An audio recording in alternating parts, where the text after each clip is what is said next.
In this video, I'm going to show you how to transfer a Shopify store to another Shopify store.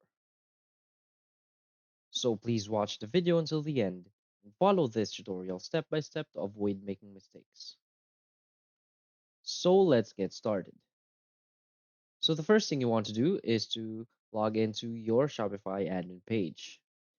And right here, you want to click on My Store in the upper right corner of the screen and click on Manage Account.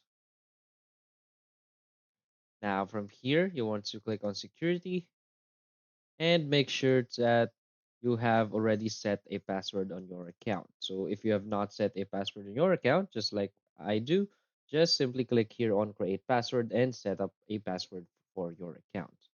So after setting up a password, what you want to do is clicking here on settings in the lower left corner of the screen and click here on users and permission.